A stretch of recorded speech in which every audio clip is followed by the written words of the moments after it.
What's going on, music producers? Curtis King of Airbit.com here today to answer a question. How should you be mixing your beats when you make them available for your beat store? Let's talk about it. Airbit.com.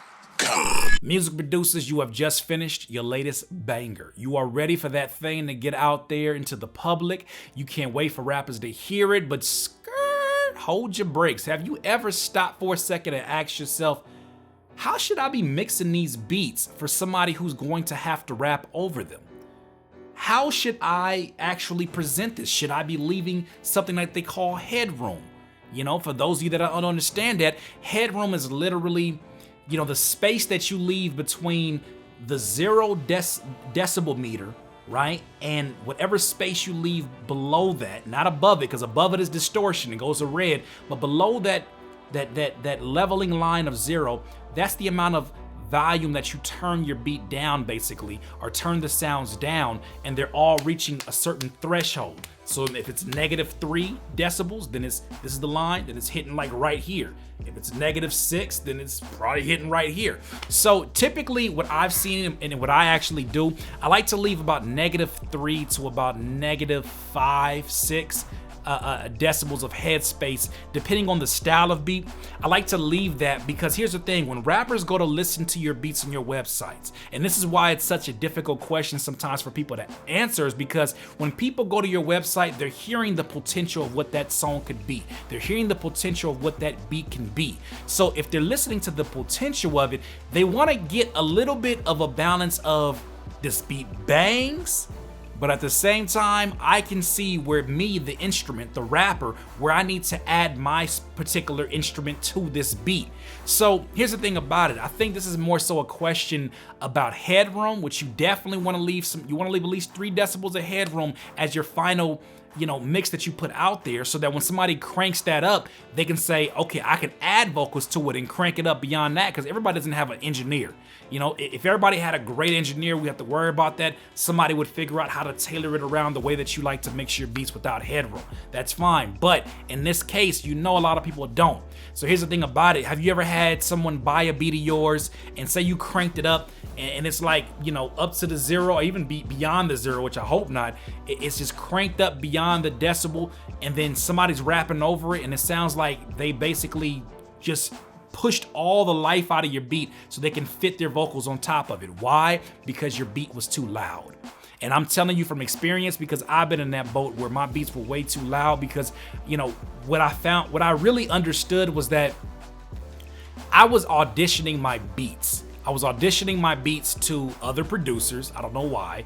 I was auditioning my beats to other rappers because I wanted them to see the potential of the larger than life essence of it. And it did equal to some success, but here's the thing about it. At some point, they're going to want to sound amazing over it. So I think that as much as it may have brought me customers who were like, yo, this beat is banging, the moment they got to recording it, a lot of them wouldn't return, because it's like, yeah, but I've learned a lot about mixing and I kind of don't want to have to readjust to your distorted beats.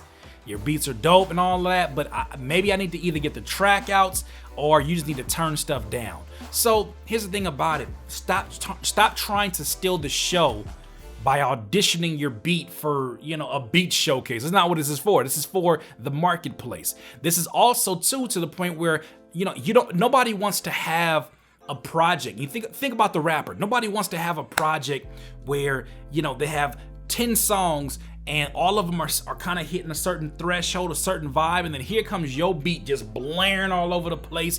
Kicks are all distorted, snares is like right up here in your center of your forehead. They mix so terribly.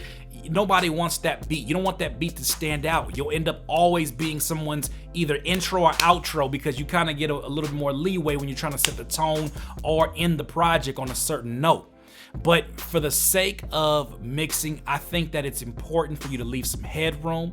You know, maybe you may even do something to where, you know, your tagged version is the one that has you know, sort of the sounds boosted, right? You got that limiter pushing up to 0 and no headroom, and maybe your actual MP3 that you make for sale, your wave and your track outs, maybe those are the ones that you leave the headroom for. Here, maybe that's the compromise you may need to make in the very beginning, but I think eventually as you learn more about mixing, you'll understand the need to actually leave headroom and leave some space for these rappers to rap on it, and then turn everything up gradually with it so that the music sounds like everything goes together and somebody didn't just rip your beat off the internet and decide they wanted to just rap on their home studio equipment with it. You know, leave the headroom, make sure that you're thinking about your customers as you're mixing your beats. And if you can't compromise, make the compromise between, you know, having a beat that's previewed, the tag beat that's actually pumped up, and then making sure that the MP3 wave and track outs all give some opportunity for them to jack up whatever sounds they want, or jack up the entire production with the vocals instead of them jacking down the production and having to jack the vocals up. Let's make sure these things work in perfect harmony. Do you have any suggestions for producers figuring out how they should mix their beats for their beat store? What has worked for you? We encourage engagement. Please go down below and leave a comment. Once again, this is Curtis King of Airbit.com. Have a good one. Airbit.com. Music producers, don't forget to subscribe to the Airbit channel right now.